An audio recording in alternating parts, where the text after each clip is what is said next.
irembo nk'iryo.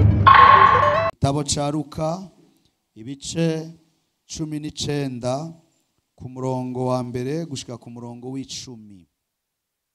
Igitabo ca mbere ca Luka, igitabo ca Luka ibice 19 ku murongo wa mbere gushika ku murongo wa 10. Umutwe w'amajambo haravuga ngo Zakayo. Turasoma rero, haravuga ngo ashitsi Yeriko, ariko arahaca hari umuntu yitwa Zakayo, yari umutoza kori mukuru kandi yari umutunzi. Ageza kuraba Yesu ngo amenye uko asaba imwankira kubw'ishengero kuko yari mugufi. Arirukanka aja imbere yurira igiti citwa umusokomora ngo amurabe kuko yagira ace muri iyo nzira. Yesu ahashitse ararangamiza aramubarira ati, Zakayo, ururuka vuba kuko uyu munsi nkwiye kurara iwawe. Yururuka vuba amwakirana akanyamuneza. Babibonye bose baridodomba bati ko yinjiye kurarira umuntu w'umunyavyaha. Zakayo arahagarara abwira umwami Yesu ati, raba mugenzi, umugabane w'itunga ryanje ngira ndawuha boro, kandi umuntu wese nagunze ndabimurihe kane. Yesu amuvuga ko ati, uyu munsi agakiza gashitse muri iyi nzu, kuko uyu nawe ari umwana wa Aburahamu. Kandi umwana w'umuntu yazanywe no kurondera no gukiza icari cazimiye. Abantu bose tuvuga ati amen. Ndashaka tuganira ijambo nise kumaramaza. Kumaramaza. Kumaramaza niryo jambo nifuza ko tuganira kuri uyu mugoroba. Imana ishimwe cyane gose. Nari mvuze ngo Imana ihabwe icubahiro. Ndashaka dufashanye kuganira ijambo ry'Imana. Mvuze Imana ihabwe icubahiro, wewe uvyemeza ati ndemera ko biba bityo nyene mu kuvuga ati amen. Nari mvuze ngo Imana ihabwe icubahiro. Kuko cambu ca Pastor Leonard yavuze ngo umupira uryoha urimwe amapasi. Rero mu yandi majambo ubutumwa bwiza buryoha iyo harimwo guhanahana, sivyo gabene data. Kandi abahinga bavuga ngo uko umuntu yugurura umutima mu kugira umunezero wo kwakira ijambo ry'Imana, niko ijambo ry'Imana ricengetera rigashika kure mu kuzana ivyamwa n'impinduka mu buzima bwiwe. Imana yo mwijuru ihabwe icubahiro. Narinzi ngo mwavyibaga. Imana yo mwijuru ihabwe icubahiro. Ndashaka rero navuga amina, uvuge amina. Ninavuga Imana ishimwe uvuge amina yumvikana. Kandi ni wahezagirwa ukumva ushaka gukoma amashu yakome. Ni wakogwa ko n'ijambo ukumva ushaka kuvuza impundu, vuza impundu. Ni wakogwa ko n'ijambo ukumva ushaka kuvuga amina y'inguvu, vuga amina y'inguvu. Kubera ko mu Mana hategereza kuba umwidegemvye wo kwakira ijambo ry'Imana. Haleluya. Rimwe na rimwe ubupore ni ikintu ciza, ariko gukora ubupore mu mwanya utari ubupore si ikintu ciza. Kuko ikintu cyonyene gishobora gutuma ijambo ry'Imana rigira imbaraga mu buzima bw'iwawe n'urugezo rwo kurinezerererwa. Kandi urugezo rwo kurinezerererwa rubonekera mu rwego uryakira mu buzima bw'iwawe. Ndabaha akarorero gasanzwe. Hari umuntu akurikirana umupira w'amaguru ahoze. Mumaze kubona mwebwe yaba no kuri televiziyo muramaze kumubona. Iyumvire barya babita abafana. Twebwe ntiturabafana, turabana b'Imana. Nta muntu akwiye gukurikira ijambo ry'Imana nyena nimba wumva umutima ushaka kuvuga amen, reka kuraba ati mbega bava babivuga kwiki. Oya, ricakire uvuga ati ndaricakiye mu izina rya Yesu, hamari gukorera ibitangaza no twumiza mu izina rya Yesu Kristo. Haleluya. Ndashaka rero tuganira ijambo nise kumaramaza. Kumaramaza n'ingingo umuntu afata mu buzima bwiwe zo gushikama no gukomera, yibwiye mu mutima ko adategerezwa gusubira inyuma mu rugendo rwiwe. Kumaramaza n'ingingo umuntu afata mu buzima bwiwe akibwira, kandi iyo ngingo akayifata akemeza mu mutima wiwe ko adashaka gusubira inyuma. Ivyo rero bikamufata canke bikamwinjiza ku rwego rwo gushobora kwiyambura ikintu cyose gishobora gutuma asubira inyuma. Ni nacyo gituma ibintu bitatu mutegereza kumenya: gukizwa ni kimwe, no kumaramaza kugendana na Yesu gushika ku iherezo ni ca kabiri. Igihe umuntu akijijwe ntafata ingingo yo kumaramaza mu buzima bwiwe, yamafise ibintu byinshi bimugerageza guheba Yesu. Gukizwa, iyo umuntu akijijwe ntamaramaze mu buzima bwiwe, yamafise ibintu byinshi bituma kwega amaguru mu buzima bwiwe. Imana ishimwe cyane gose. Kubera impamvu zibiri bene data. Haleluya, haleluya. Nta muntu numwe mu buzima akizwa ngo Imana icimukure mu isi imushire mu ijuru aho abagiye kubana n'abamarayika. Ntibibaho. Umuntu arakizwa, ibyaha byo bigaharirwa, ariko iyo umuntu wese akijijwe, ndashaka mubanze mutahure neza ko imbere yo gukizwa arafise iminyororo iba ibosha ubuzima bwiwe, kandi ubuzima bwiwe buba bucungerewe n'abadayimoni na Satani. Abo Satani ubwiwe yahaye igikorwa cyo kumurinda uwo muntu ngo ntakizwe. Ni nacyo gituma umuntu ashobora gukora ibishoboka byose, Imana igakora ibishoboka byose, abantu bakavuga ubutumwa bwiza, umuntu agatahura, akumva akunda indirimbo z'abakizwa, akumva akunda ijambo ry'Imana, akumva arakunda kuja gusenga, ariko buri munsi yashaka gufata ingingo yo gukizwa akumva biranka. Ni kubera ko hari abadayimoni babosha ubuzima bwiwe, bama bagwana ibishoboka byose kugira ngo uyo muntu ntakizwe. Hari n'abandi iyo bashatse gukizwa, intambara zica zivyuka mu buzima bwabo, ugasanga intambara mu miryango, ugasanga niyo bashaka gukizwa ngaho Bujumbura haciye haza intambara itumuja ruguru kugira ngo ntukizwe, kuko Satani yotanga ikiguzi cyose gishoboka kugira ngo we ntukizwe. Rero banza murabe kino kintu kugira ngo kibereke imbaraga zo kumaramaza. Iyo umuntu aramutse akijijwe, n'umuco w'Imana uza ukarasa mu buzima bw'umuntu, ugacagagura ya migozi y'abadayimoni bari kuboshe, abadayimoni bagatembagara. Igihe rero uyu munsi ukijijwe, umuco w'Imana ukaza mu buzima bw'iwawe, umunezero w'Imana ukaza mu buzima bw'iwawe, indirimbo shashi ikaza mu buzima bw'iwawe, amahoro akaza mu buzima bw'iwawe, aza mu buzima bw'iwawe kubera ko imigozi yacagaguritse n'abadayimoni bahora bagufasha bagira iki, bakubiswe hasi. Ico gihe rero Satani acahaguruka akaja kuraba bajya abadayimoni, akababaza ngo mbega wa muntu nabaha muziguriza ubuzima bwiwe ari hehe. Iyo bamaze kumubwira ko yacitse, Satani acabaha itegeko akabongera n'abandi badayimoni kugira ngo bakurondere, bagushikane muri ya migozi. Kuko igihe batakuzanye muri ya migozi, umenye neza ko abo badayimoni bakubitwa, bahanwa n'ibihano birenze. Ni nacyo gituma ku muntu wese yavutse ubwa kabiri, mu ntango y'agakiza kiwe, ibihatangayigabo kenshi habaho intambara zitandukanye. Harashobora kuvyuka intambara mu muryango, wari gapita mbere, wari umuntu ameze nabi, wari gasusa, wari umuntu adashoboka, ariko abavyeyi bakavuga ngo wotuma usubira uko wari umeze hako wohindura idini.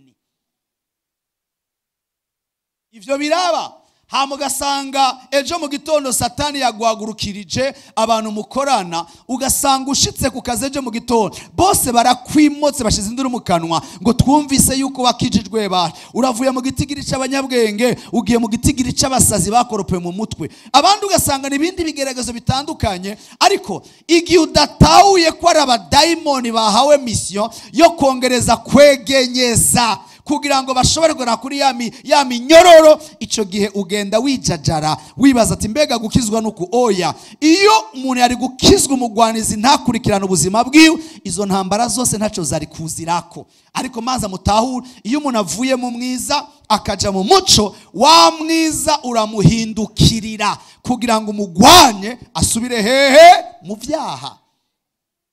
Kwa pamoja watu wa Mungu. Hari n'abandi Satani ahagurukira abagenzi, ugasanga mu buzima ibibazo. Hari abandi Satani yugara amariba y'akazi, ugasanga umuntu arakijijwe akazi karaheze. Hari abandi Satani yugarira amariba, ugasanga wari umuntu uvugwa neza n'abantu basigaye bakuvuga nabi. Kubera iki? Hari ikintu ko kirakurikirana ubuzima bw'iwawe kugira ngo kigusubize kuri ya minyororo wavuye. Ariko igitangaza ni icayi, nubwo uri kuraca mu bihe bigoye, ukaza wumva indani muri wewe urafise amahoro, indani muri wewe urafise umunezero, indani muri wewe urishira urizana. Imana dufasha cyane go. Hari n'abandi bakizwa barangiza gukizwa abadayimoni na satani bakabahagurukiriza nimbura umukobwa abantu benshi bakudraga ukacuvuga ati none ko narabuze no mu bonjour aba bantu bavuye hehe kugira ngo bikunde bagira iki bagukure mu nzira. Hari n'abandi barangiza gukizwa uwo munsi bakaca bakugwa mu kazi kugira ngo satani aguce intege mu nzira zose akwereke yuko ivyo wakoze ari amahitamo wakoze atabaho. Igihe rero utazi neza yuko agakiza kagwanywa kugira ngo ukavemwo ugumuharuye mu gitigiri c'abazoja mu muriro udashira. Izo ntambara ziba iziguca intege, ariko iyo umaze kubimenya izo ntambara ziba izigutera intege mu izina rya Yesu Kristo. Imana ishima cyane gose. Haleluya. Niyo mpamvu rero gukizwa umuntu ategerezwa kuvyongera ko ikintu citwa kumaramaza. Kumaramaza n'ingingo umuntu afata yo kudasubira inyuma. Imana ishimwe cyane gose. Imana ihabwa icyo. Kumaramaza n'ingingo umuntu afata kuko bene datereka ndababwiza ukuri. Haleluya, haleluya, haleluya. Ikintu cambere gihambaye umuntu akizwa arondera si ibintu. Ikintu gihambaye umuntu akizwa arondera niki? N'ubugingo budashira. Ni naco gituma inyungu ya mbere turonka tumaze gukizwa, ikintu cambere inyungu turonka duharirwa ivyaha. Iyo tumaze guharirwa ivyaha twakira umunezero w'Imana. Ica gatatu tahura neza ko tuba amahoro n'Imana. Kuba amahoro n'Imana nuko igisika cyadutandukanya n'Imana kihava tukagumbirana n'Imana, ukumva ubuzima taje uri kwagiriza ikibi mu mutima wawe. Murabitahuraga bene data. Ivyo rero ni kimenyetso kigaragaza ko umaze kuva mu gitabo igitabo c'urupfu Imana imaze kwandika mu gitabo c'ubugingo. Uhereye ico gihe rero abarundi baca bavuga ngo utambana na mukeba ntakubita urugohe. Utegereza kumenya neza ko agakiza kukuri karagwanywa. Agakiza kukuri karagiziga bene data. Umuntu umwe yavuze ijambo rikomeye shaka kutahura. Umuntu umwe yavuze ijambo ngo iyo ugendana n'umugwanizi ntashobora kuguhindukirira ngo akurase, ariko iyo umwiyambuye hama ukamurengana abaronse uburenganzira bwo gutangura ko kurasa hega bene data mu mugongo. Imana ishimwe cyane gose. Imana ishimwe cyane gose. Abaronse uburenganzira bwo kukurasa mu mugongo. Nico gituma bene data reka ndababwiza ukuri, agakiza karagwanywa. Agakiza karimo intambara, agakiza karimo ibigeragezo, agakiza karimo imyami, ariko agakiza ni keza kuko uko tugenda turengana iyo myami niko ubuzima bwacu bugenda bunywana n'Imana. Kandi uko ubuzima bugenda bunywana n'Imana amahoro y'Imana aba muri twebwe, umunezero w'Imana aba muri twebwe, kandi ubugingo budashira turabukabakaba tukiri mu isi. Haleluya, haleluya. Nico gituma umuntu azokubwira ngo iyo ukijwe byose biba biheze. Mu kirere c'imwemu urubanza rw'Imana ruba ruheze kuko bakira amahoro y'Imana, ariko mu isi ubutanguye intambara. Hari umuntu ari karanyumva? Ubutanguye intambara. Hari n'abantu batahora baguha amafaranga bace batangura kuyaguha kugira ngo intambara zize. Asifiwe Yesu. Ariko iyo ni sumu Satani abakuzaniye kuko Satani ntacatokora kugira ngo agakiza kawe nikama ivyamwa. Turi kumwe bene data. Raba rero ndashaka rero turaba ijambo ry'Imana duhejeje gusoma. Bibiliya iratweretse umugabo yitwa Zakayo. Mshaka kubabwira Zakayo wari we kwanza. Bibiliya ivuga ko umugabo Zakayo yari umugabo w'umutunzi akomeye cyane. Kubera ko yari umugabo novuga ngo w'umutoza kori. Ubutoza kori twobugerageza canke twobugereranya n'abantu bashobora kuba bakora muri Yoberi uyu munsi. Kandi uyu mugabo biraboneka neza ngo yari umutunzi, yari umuntu anazwi, kuko urabona neza ko no kumutora bamutoye mu buryo busanzwe kuko yari umuntu azwi nk'umutunzi. Ariko rero ikindi kintu gikomeye, Bibiliya ivuga ngo Zakayo yari umugabo mugufi. Yari umugabo mugufi, yari umugabo mugufi mu buryo bw'imwemu, yari umugabo mugufi mu buryo bw'ikimero canke mu buryo bw'umubiri. Ariko ugerageje kuraba uyu mugabo Zakayo, Bibiliya iravuga ko indani muri we yari afise inyota yo kubona Yesu. Yari afise inzara yo kubona Yesu.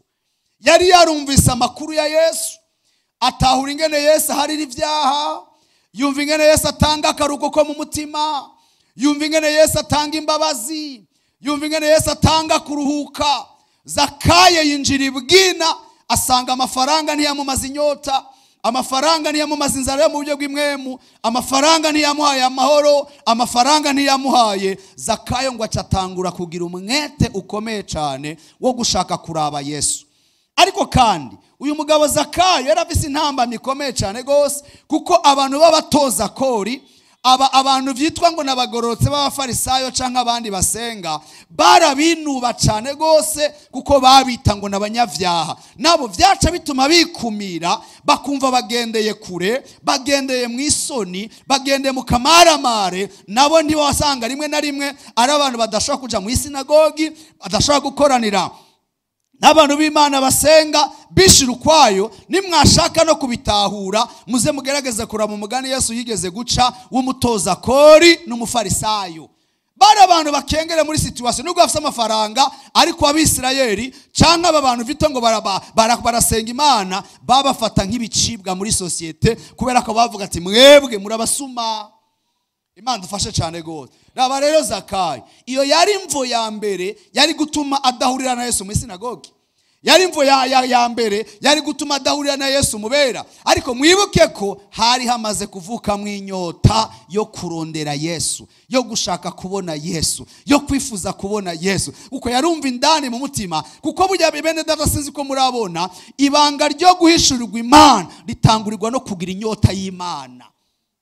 Inacho gituma birivango nkunda bankunda, kandi abandondora udameka bazogira iki? Bazombona. Ikintu cambere gituma Imana ishugwa mu buzima bw'umuntu n'urugezo rw'inyota rutangura kuvuka. Imana ishimwe cyane go. Uzurabe no mu buzima, iyo mu buzima bwawe utarakizwa, udashaka kugendana n'Imana, ibintu vy'Imana uzosanga bifata minenegwe. Ariko iyo Imana itanguye kukumurikira, vya bindi wahora ufata minenegwe bitangura kugira uburyohe muri wewe, bitangura kugira agaciro. Abantu bagatangura kubona usiga ufise agatelefone wumviriza ijambo ry'Imana. Abantu bagasigara bakumva ufise iradio uri kumva ijambo ry'Imana. Rimwe na rimwe waca mu rusengero rw'ahantu nubwo utokwinjira, ariko kumva kameme uhagarara kwibarabara akaririmbo kakanyegetera ubuzima bw'iwawe. Rimwe na rimwe umuntu ariko aravuga ijambo ry'Imana, iyo bari mwibarabara ugasanga uko biri kose bomutega ugutwi ukamwumviriza, naho kera wabona kumengana ibintu bigutesha umwanya.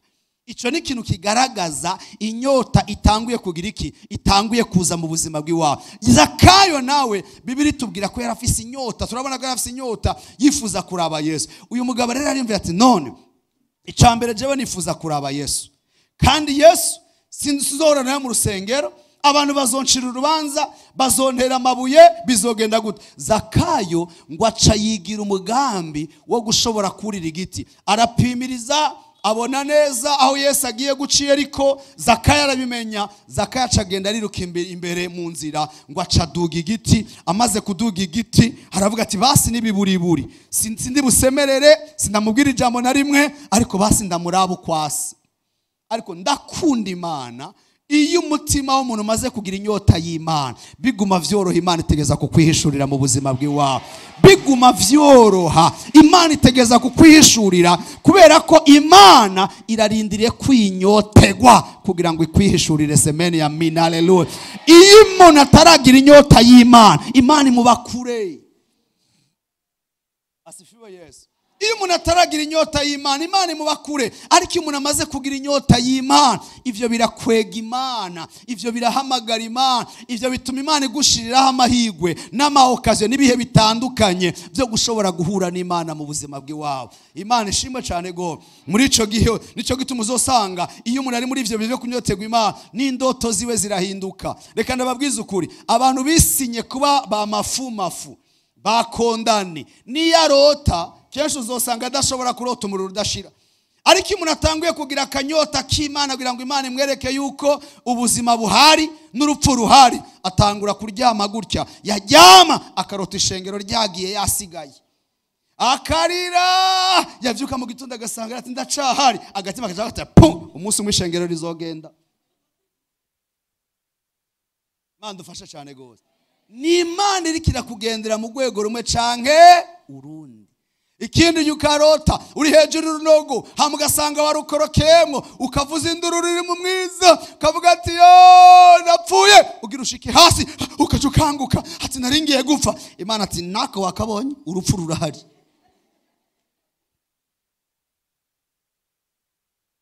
ikindi gihe ugasanga uri mu ibarabara wari ugiye kurengana gato imodoka tifye aho ukuyukuguru ugasanga imodoka iraciye mu gutiro nahatswe kaza mu mutima ati ngiye kwihepore n'isuka mu biyari bitatu ukazamurije wihepore wisuke mu biyari bitatu ubure kuja mu rusengero gushima Imana.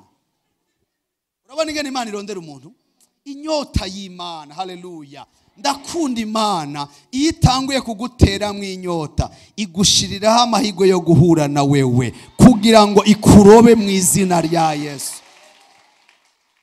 Hari n'abantu bashobora ko bari ngaha muri urusengero kuri uyu munsi ari ndowani y'Imana yabazanye. Muri ino ndwi igitangura ntiwari uzi kuzoba uri mu rusengero, ariko inyota y'Imana yatumye usanga uyu munsi hari umuntu yareka aratumira undi uraza tujane gusenga, hama urumviriza wahonda aravuga ati ntavyo nshaka ucurizana ati nyitumirira jewe shanzoze. Inyota y'Imana. Inyota y'Imana irajanjagura ugasanga umuntu n'ivyo yarahagaze ko bimaze kugira iki, bimaze gutembaga. Ndasenga Imana ikuzuza inyota mu izina rya Yesu Kristo, kuko inyota y'Imana yubakira ubuzima umuntu. Raba rero Zakayo yurira igiti, icambere abanza kwanza gushira hasi ubutunzi bwiwe. Ntiyari kurira igiti atarashira hasi ubutunzi bwiwe. Icakabiri ashira hasi icubahiro. Gatatu jeni baza ko yanashize hasi n'isoni, kuko Abisirayeli b'abagabo bambara amakanzu, wowe uribaza ko kurira igiti bambaye ikanzu ari ikintu gisanzwe. Erega ntibambara amapantaro nk'igihe cacu, bambara amakanzu. Kubanza kwanza kuyishira ngaho ukayigira gutya, urabonaga mwene data, hamubanze urira igiti, naco cara amayobera mu yandi. Ariko inyota ntaco itogukoresha. Ngirira mugenzi ati inyota ntaco itogukoresha. Urazi ko umuntu ashobora gutuka ivy'abakizwa, ariko inyota yamara kuza umunsi umwe akavuga ngo no ngo nari narihenze ngo kameme ngo donke umuntu afise ubwenge ategereza kumviriza vyose. Ni inyota reka kubesha abantu ndego yawe, nakanyota kamaze kuza. Zakayo aragenda ngo yurira igiti, ariko ndakunda Yesu. Uraba Zakayo yurira igiti, Yesu nta gahunda bahanye. Yesu ari kumwe n'ishengero rinini ry'abantu ibihumbi bariko baragenda. Imana ihabwa icubahiro cyane gose. Ashitse hahandi Zakayo, umutima wa Yesu uratahura ko abura umuntu areka aramurondera. Umutima wa Yesu uratahura ko hari umuntu amufitiye inyota. Umutima wa Yesu uratahura ko hari umuntu amukeneye. Yesu acarahagarara. Aha abafarisayo batari kuzomusanga, aha bita abagororotsi batari kuzomusanga, ariko Yesu umugororotsi w'abagororotsi, umwungere yaje kurondera intama zazimiye, uza agaciro k'abanyavyaha, arahagarara aravuga ngo Zakayo, haleluya, ururuka vuba kuko uyu munsi ndarari wawe. Umuntu ishengero ritazi, umuntu abagororotsi batazi, atururuka vuba uyu munsi ndarari wawe. Inyota y'Imana. Inyota ni ikintu gishobora gutuma Imana itakurengana aho ubaye. Inyota ni ikintu gishobora gutuma Imana itakurengana aho ubaye. Raba rero Zakayo acagenda mu nzu, yakira Yesu, aramuzimana, aramunezerererwa. Hanze abantu bose babonye Yesu na Zakayo binjira mu nzu, bace batangura guhamagara ngo madere ngo hano, undi ati bukuru ngo hano, undi ati Yosu ngo hano, undi ati Kapitorina ngo hano. Bose bace barema irigara hanze.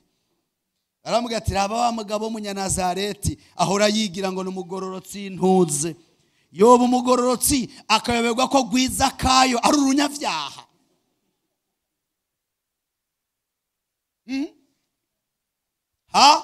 Ngo nawe yakijijwe ntuze.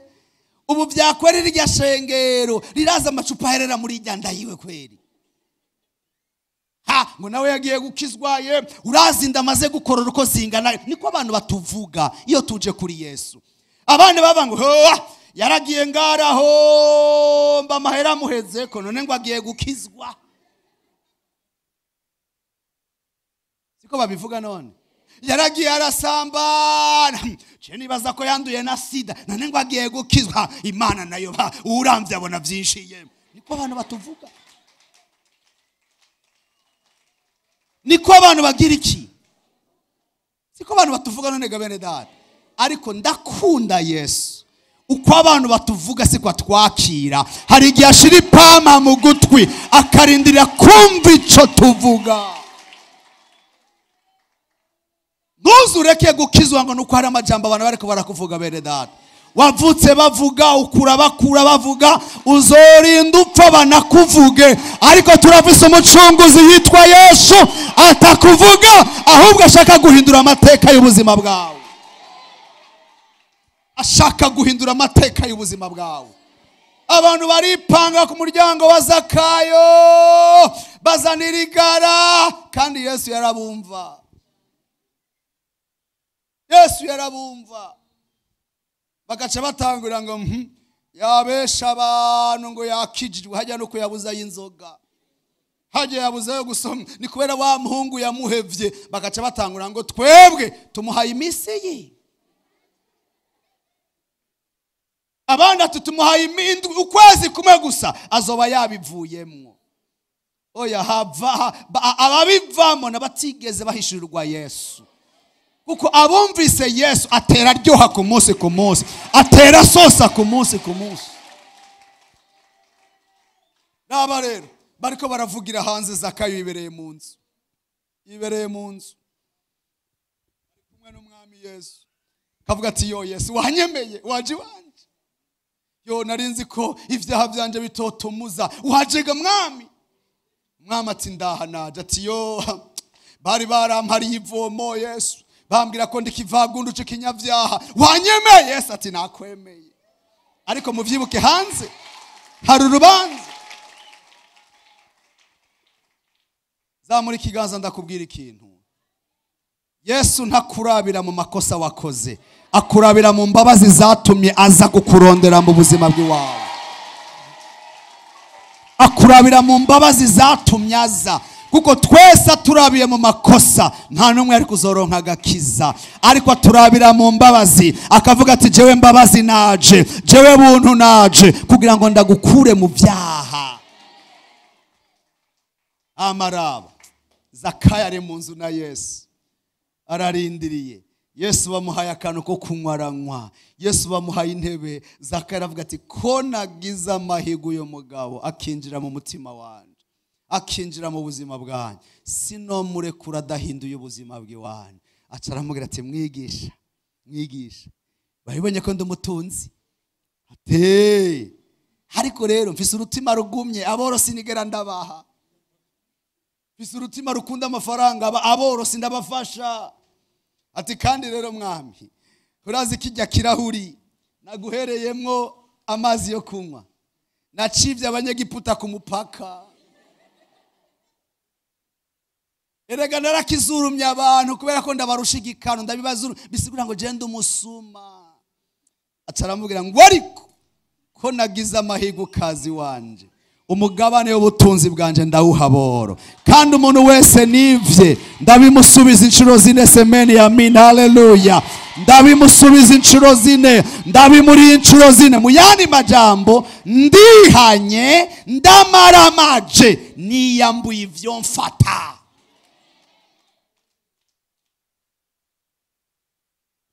Jeni bazako Bibiri ivuga mu ncamake.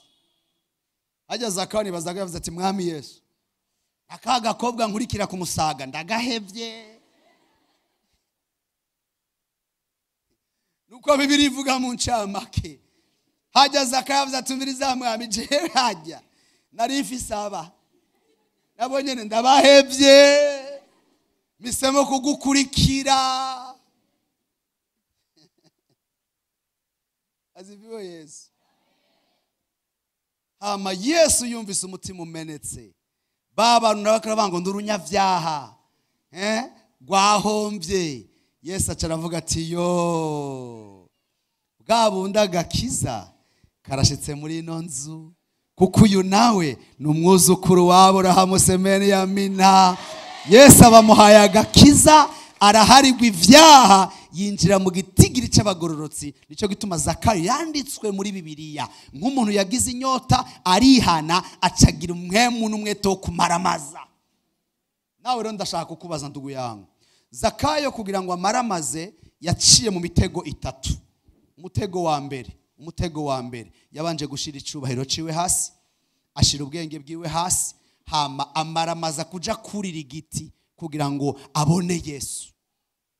Ico ni cambere. Mu buzima hari ibintu byinshi bibuza abantu kumaramaza mu buzima. Ishobora kuba atari cubahiro, ishobora kuba ari ubutunzi, atari ubutunzi, ariko urashobora gusanga hari ibintu wihambiriyemo mu buzima bw'iwawe wagize gutyo udashaka kurekura. Wumva kumenga niwe hahagaze ubuzima bw'iwawe. Gashobora kuba ari n'agahungu, gashobora kuba ari n'agakobwa kakubeshe ngo ndaguhaye umutima wanje wase. None ko yawuguhaye wose asigaye abeshwaho n'uwahe? Burya hari ibintu ndugu yangu tubeshanya. Icyo gituma abantu mwabaye mu makopinage iyo mwihanye mukwiye kuza tukanabafasha na deliverance y'amajambo mwavuze.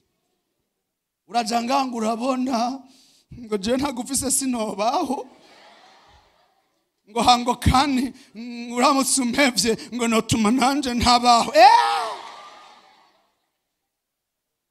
Ngo nihagera mu buzima ngo abari jewe nzotangura gupfa.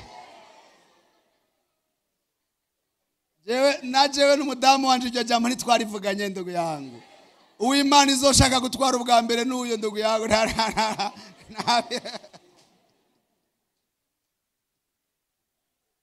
Uw'Imana izohitamo gutwara ubwa mbere. Sinzi ngira Fabrice yari anareira mwarakibwiranye. Ndugu ntimukibwirane ndugu yangu. Uw'Imana izoshaka gutwara ubwa mbere n'uyo. Asifiwe Yesu. Atangura ngo urabona ngo ntakubonye ngo itiro rirapepuka ngo pi ngo nakayabagu ngo nzotume ndakabura ngo kubera ko ni wewe muco umurikira mu nzira zanje ngo udahari ngo umwizaniye bele. Gasanga waribohanije ibijambo kandi nukuravye kubera ibijambo wavuze niyo utambuka umenga ntukwije. Sinda kubesha niyo utambuka umenga ntukwije. None ikibazo ca mbere nako umutima wahaye undi muntu ntugendera ku mutima ugendera ku mahaha gusa. None ko wowe wikije ushaka bigende gute? No gukanura vyarase kubera ko nta muco ugifise. Umuco ugenda gucyo uburice buri munsi none umuco nta ufise. Kubera ko wibuhanije ibijambo urakeneye deliverance. Kubera iki niyo uryamye uramubona aguma asirikira mu mutwe gusa. Iryo joro umuntu aguma asirikira mu mutwe gusa ndugu.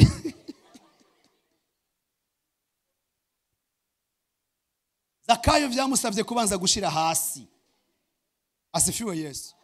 Icubahiro ciwe n'ubukomiseri bwabushira hasi aduga igiti. Nawe kugira ngo mukumaramaza kwiwawe hari ivyo utegeza kubanza gushira hasi ego canke oya. Jewe sindabizi ariko hari ivyo utegeza kubanza gushira hasi mu buzima bw'iwawe. Ca kabiri Zakayo yakuyeho intambamyi. Baravuga tuko biri kose jewe hamwe no gumana ya mafaranga y'abandi nivye hamwe no gumana ibi bintu vy'urutsima rukomana yego kutahezaga abakene je ndabona ko bizombera ikirido gituma ntinjira mu kunengesera kubuma. Acaravuga tumviriza mwigisha je abona nyaze bose ndabibasubije ndashaka gusanura ivyasambutse ndashaka kwiyambura ibimfashe kandi abakene umugabane ndawubahaye. Yesu amaze kubona ukujanjagurika no kwihana no guheba no kumaramaza acaravuga ngo agakiza karinjiye muri inonzo. Hari abantu mu buzima mwakijijwe neza ariko agakiza kanyu katariko karama ivyamwa kubera ko atakumaramaza kuri muri mwebwe. Kanabereke inyifato zitatu z'abantu batagira kumaramaza mu mitima yabo. Ikintu ca mbere bariha impamvu bagana impamvu nivyo bakora. Murantahura ngo hano mukobwa wanje nakarorero nagakiga bene data umuntu agakizwa ugasanga hari yaka baby corn afise. Urabona? Hama kubera ko yakabikije umutima akakabitsa amaso kuko ntakibona yagahaye amasezerano yose ashobora kuba umungu canke umukobwa. Hama Yesu akacaza ukamwakira mu buzima bw'iwawe. Iyo wakiriye Yesu mu buzima bw'iwawe by'ukuri umuco w'Imana uraza muri wewe kandi umuco w'Imana uje muri wewe haca havuka urubanza muri we. Ibintu byose ukora bitari byo utangura kuvyumva mu mutima ko atari byo. Umva, nibisaba ko bakwigisha Bibiliya yose ngo uyimenye, nibisaba ko bakwigisha Matayo, Luka na Yohana. Oya, kubera ko umutima wazutse, umuco w'Imana ukaza muri wewe. Iyo utanguye gukora no kuvuga ibintu bitari byo, utangura kumva muri wewe hariho urubanza. Tangura gufata message ukamenya ngo sheri umeze neza, ukaza wumvira ati ni sheri wawe wajyari. Hari abantu bamaze gushikira bakijijwe niko bimeze. Hama rero ugaca utangura raba rero ngene kwiha impamvu no guha impamvu ibintu. Mugisha kuko mu bisanzwe ukijijwe, reka kuvuga ngo vyarage biragaruka, haba hari impamvu yo kuvuga ati umviriza sha, jewe hajya narihenze, ikibanza naguhaye nagihaye Yesu umwami n'umukiza mu bugingo bwanje, aho ubona jewe naraye mfuye kuko napfuye ku vyaha, nakira Yesu, bye bye. Abakobwa benshi baca barira uramemukiye. Subiramo, ndaguhemukiye nanje ubwanje sinarinzi ivyo ndimwo. Hama ngo ndaguhemukiye. Isezerano ryonye ushobora kumena ukabuhemukiye umuntu niri. Waribonye ga bene data, jewe n'urya muntu turafitaniye isezerano kuko twarambitswe impeta kumugaragara izuba. Nubana na Fabrice na Reira haje uyu munsi ntimukabivemo, nakaroro mfuye gufata uyu munsi mudeside kubivamo, nta numwe azobahemukiye uwundi. Kwereka atanumwe mubikiranya mijambo gusa gisezerano, ariko nta sezerano mufitanye. Ariko munsi muzobafatanya ngaha, tuzovuga ngo abafatanijwe n'Imana ntiyazagira ikintu na kimwe kigira iki. Ico gisezerano zo baginjiye. Hama rero ukumva umutima uravyimbye, ariko kakuraba mu maze durame mugiye ati basumviriza jabe, umviriza. Raba basi tuzobandanya tugenda, ariko nta gukora ibyaha. Nta gukora ibyaha. Ariko raba ikintu kimwe, uyu muntu ntakijijwe, wewe urakijijwe. Gerageza umva, ugerageza ukwega amaguru yose ashoboka, ntumurikire byoroshe. Ubu rero wamara amajerero ugiye muri Yesu, umuriro w'Imana urukura turigwa muri wewe, umuriro w'Imana ukaka muri wewe. Hatubu rero negeza kwikorana nabwo makoraniro, hama nkegeza kuja muri serire, watangura kugenda hari imbaraga ziko ziragukwega, uyakaca gukwega ngoya uyu munsi siba serire, ndashaka kukura barukuru ndagukumbuye.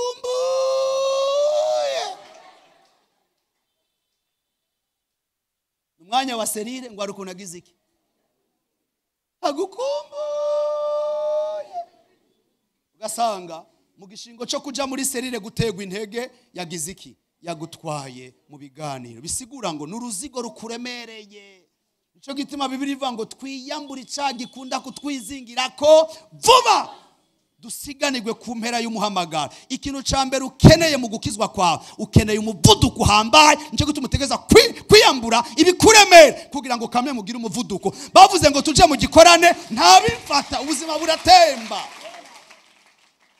Bavuze ngo ninjira mu cumba gusenga, telefone yanje ndazimya nkagenda ngasenga amasaha 10. Ariko ndugu yawe, iyo umenyereye kuvugana nabo uvugana amasaha, utangura gusenga ukaza wumva agatima ariko arakurondera, usenga uraba telefone yampamagaye ntiyamamagaye. Mwami Yesu urakoze cyane rero.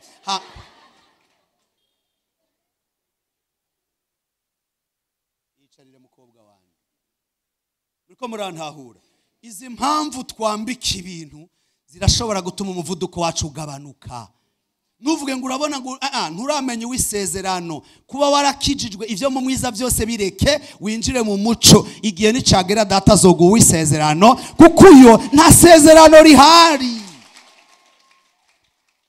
Hari abandi mu buzima bakizwa bikabananira kwiyambura abagenzi, kubera ko ufise kamenyere yo guhura nabo saa 12 kuri twa dutebe duheza amapantaro meza. Urabona, sinzi ko murabona burya mu bubare bicara ku ntebe mbi kandi bakahasiga amafaranga. Ubutaburete nabwo buzi kujya amapantaro yibe y'indugu yangu, agasumari karambirwa igisusu cawe kakaca kaduga kasiga ipantaro yose ngaho. Urabona, ugasanga kwiyambura abagenzi byarakunaniye. Motife ngo urabona ngo rega ngo muri iyi si ngo ama information yose tuyasanga mu kabare, ajya mu kabare ama information na ibinyoma nayo basomye kuri YouTube. Abantu bakaca bigira abantu b'indani ngo nabize inkuru ijuje ngo uraziga ndo gihanga, urazi kwigitoro impamvu kimaze imisi kitaboneka. Hajya ngo Tanzania ngo yarugaye nta kamyo nimwe yinjira. Bongo yako Tanzania ntiyugaye ngo nta kamyo nimwe ireke kwinjira, bariko barakora system control amarori amakamyo nta modoka nimwe yinjira. Iyo nkuru kayitwara mu kabare, ukaje usanga rero abagore batagiye mu kabare rero baca bashikiye n'abagabo bavuye mu kabare ngo hanga musenge cyane no kwinjira nizicinjira.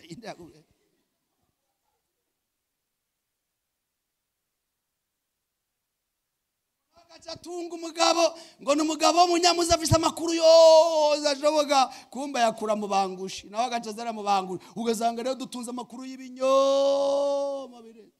Aho rero ntuje kuri YouTube rero gaca bibagira ko kuri YouTube bose ari abadandaza. Urabona M23 ubu ibiganiro bihari ni M23 gusa.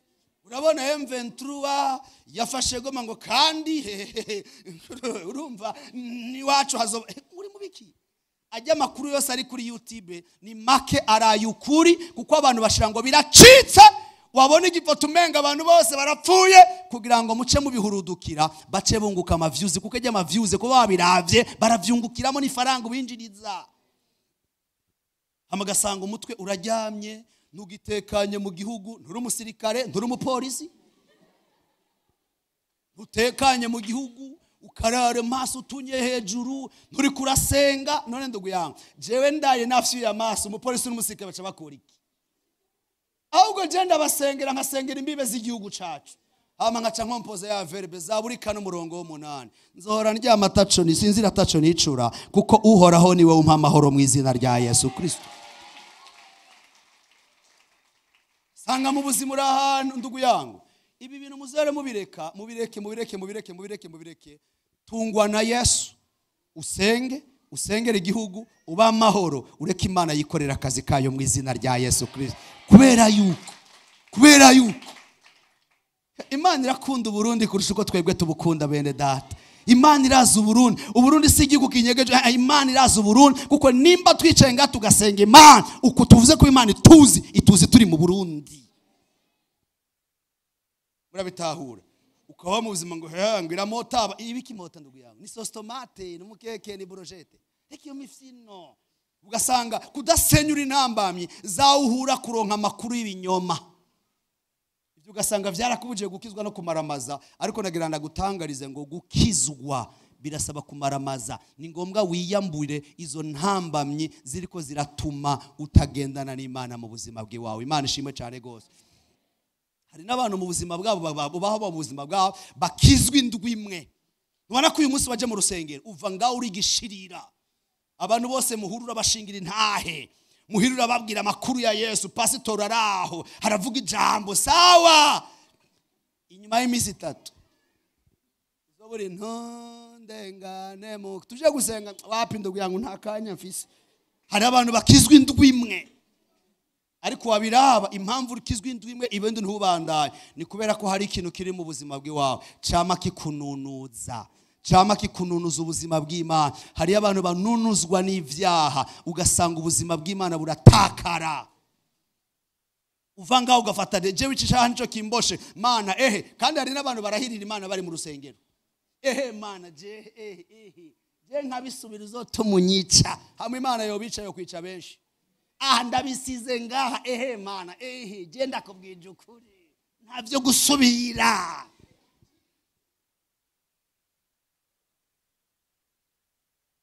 Washika bumuhira rero upfa gupfa ikintu nabo mubana, kandi wewe urumuza araba inyishu rero. Aha rero tanguye kunyigenza ko kubera ko navuze ko ntazobisubira. Urona akijijwe utanguye kumenyera, nabaye umufasoni utanguye kumenyera. Aha no bishira hasi tukabanza tugahura. Urabona ugo rujambo uvuze ndatsinda kubeshe uhereye aho nyene igipfungu cyacinjira mu mutima wawe. Kubera iki? Kumaramaza ntakufise. Zakayi catumye akizwa no kumaramaza. Ndasenze ngo Imana iguhe kumaramaza kuri uyu mugoroba. Uhoraho Imana tere muri we kumaramaza. Uhoraho Imana tere muri we kumaramaza. Uhoraho Imana tere muri wewe gushikama no gukomera kugira ngo agakiza kawe kama ivyamwa. Nshuti yanyu, urashobora kuva hano ukabura n'icyo ufungura mu ijoro. Sivyo bigaragaza ko agakiza kawe ari fake.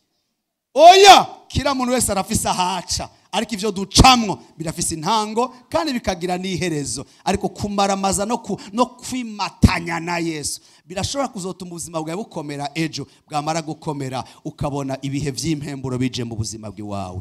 Imana ishimwe cyane gose. Fatira ikiganza umugenzi wawe umubwira ati tembagaza amarido ariko aratuma udashikama mu buzima bwawe. Ariko aratuma udashikama mu buzima bwawe. Iyambura ikintu cyose aratuma udashikama mu buzima bwawe. Akagakiza umenga baragateresharja. Hari abantu bafise agakiza umenga baragateresharja. Uyu munsi wagateresharje ejo wagafuse. Uyu munsi wagateresharje ejo wagafuse. Ingingo wafashe uyu munsi ejo wayifuse. Oya agakiza si ikintu bateresharja. Agakiza n'ubuzima umuntu yakira akemeramo kubugenderamwo ibihe byose mu izina ry'umucunguzi wacu. Ariko mubanze mutahure impamvu ya mbere ntushobora kumaramaza utarakizwa. Kumaramaza biza umaze gukizwa. Zakayo yamaramaje amaze kwakira Yesu mu nzu yiwe. Zakayo yamaramaje amaze gupermeta sikunjira mu nzu yiwe. Niyo tubona umuco w'Imana waje aravuga atabo nivye ndabibasubiza kandi umugabane wanje ndaza kugaburira aboro. Agakiza nico kintu gitangura hama kumaramaza kugakurikira. Wowe utarakizwa kuri uyu mugoroba urakeneye gukizwa, ariko wewe wakijijwe urakeneye kumaramaza. Imana ishimwe cyane gose. Urakeneye kumaramaza. Urakeneye kumaramaza. Nico bari gitangaza nimba ku munsi wa Mungu warakijijwe hama ku munsi wa mbere ubona ubuzima bwose burahindutse, abagutuka baba benshi, abagushinyagura birabaho, ariko kumaramaza nivyo bizogumiza akanovera k'Imana mu buzima bwawe. Imana ishimwe cyane gose. Imana ishimwe cyane gose. Kandi reka ndanababwiza ukuri, umuntu wese akijijwe ibintu byose bishobora gutuma abandanya agakiza Imana ibishira muri we. Ufa kubigarariza gusa no kutabiha agaciro, ariko uravyumva ivyo wokora kugira ngo ubuzima bwawe butere imbere. Ndashaka rero muri kano kanya jewe ndashaka gusengera abantu babiri.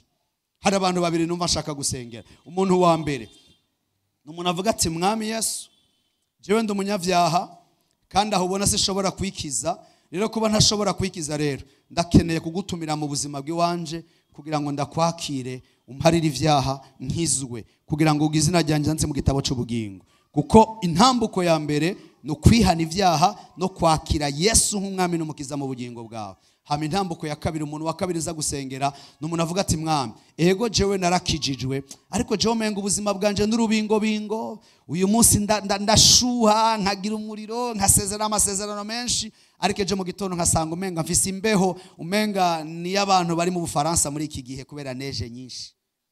Urumva Mana jewe uyu munsi ndi mu rusengero ndumva nkijijwe nkavuga amen, ariko nashika muhira nkasanga ubuzima bwatakaye. Uwo muntu akavuga ati jewe Mana ndakeneye kumaramaza mu buzima bw'iwanje. Shaka gusengera abo bantu babiri. Unamika amaso yawe.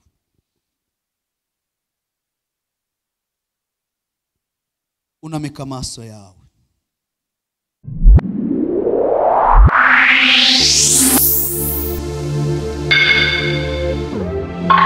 Irembo Media.